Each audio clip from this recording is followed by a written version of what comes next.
सो इस चैप्टर का जो लास्ट टॉपिक है वो है हम लोग का चांस एंड प्रोबेबिलिटी। ठीक है, तो सबसे पहले कहा गया चांस। तो in our day to day life there are so many situations when we say that this is possible or this is impossible or this may or may not be possible.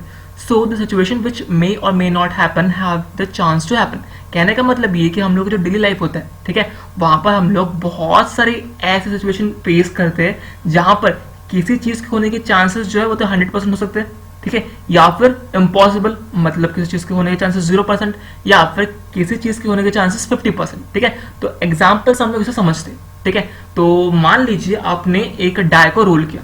ठीक है, तो अगर मैं आपको बोलूँ आपने single die roll किया और 7 आने के चांसेस कितने, ठीक है, तो ऑब्वियसली आप कहोगे कि 7 आने के चांसेस तो है ही नहीं, क्योंकि जो मैक्सिमम नंबर है एक सिंगल डाई में वो सिर्फ 6 आ सकता है। ठीक है, तो उस केस में जो पॉसिबिलिटी रहेगी या फिर जो चांसेस रहेंगे वो क्या रहेंगे, नियरली इम्पॉसिबल। ठीक है, सिमिलरली अगर मैं आपको कहूँ कि किसी दिन, ठीक है, सन अराइज होगा, सनराइज होगा, ठीक है, तो आप बोलेंगे हाँ ये तो रोज ही होता है, ठीक है, सर्टन है, अगर रेनी सीजन नहीं है तो। ठीक है, तो किसी चीज के होने के चांसेस अगर 100% है तो उसको हम लोग क्या बोलते हैं, सर्टन बोलते हैं। लेकिन अगर किसी चीज के होने के चांसेस जो है वो 50-50 है, इसको हम लोग बोलते हैं इवन चांसेस।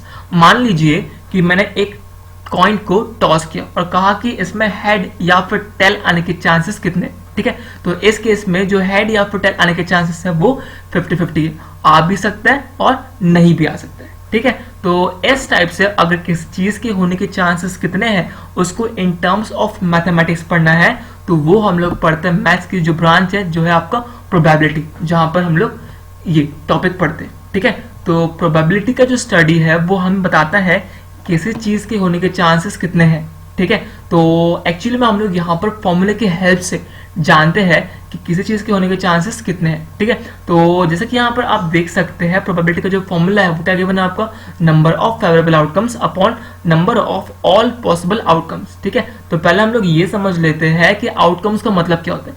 आउटकम का मतलब होता है रिजल्ट। ठीक है, तो अगर मैंने एक कॉइन को टॉस किया तो 2 रिजल्ट कौन कौन से यहाँ पर, इवन आना और ऑड आना। ठीक है, मैंने एक डाई को रोल किया तो यहाँ पर क्या क्या रिजल्ट या फिर क्या क्या आउटकम आ सकते हैं, 1 2 3 4 5 6, इनमें से कोई भी एक रिजल्ट या कोई भी एक आउटकम आ सकता है। ठीक है, तो नंबर ऑफ फेवरेबल आउटकम का मतलब होता है कि हमें कौन कौन से आउटकम चाहिए। ठीक है, और number of all possible outcomes का मतलब होता है कि सारे के सारे कौन कौन से पॉसिबल आउटकम्स आ सकते हैं। ठीक है, मान लीजिए आपने एक डाई को रोल किया और मैंने आपको बताया कि पूछा कि आपको बताना है कि 5 आने के चांसेस कितने हैं। ठीक है, अब हम लोग जानते हैं कि 1 से लेकर 6 के बीच में 5 सिर्फ एक बार आता है। ठीक है, इसलिए जो नंबर ऑफ फेवरेबल आउटकम्स रहेंगे वो कितना रहेगा, सिर्फ और सिर्फ 1।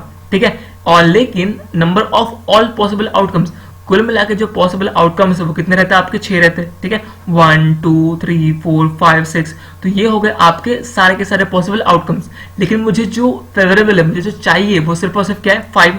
ठीक है, और 5 अब कितने बार आता है, सिर्फ और सिर्फ एक बार आता है, इसीलिए जो प्रोबेबिलिटी रहेगा वो कितना रहेगा आपका 1/6 रहेगा। ठीक है, तो इस टाइप से आप प्रोबेबिलिटी जो है उसको कैलकुलेट कर सकते हो।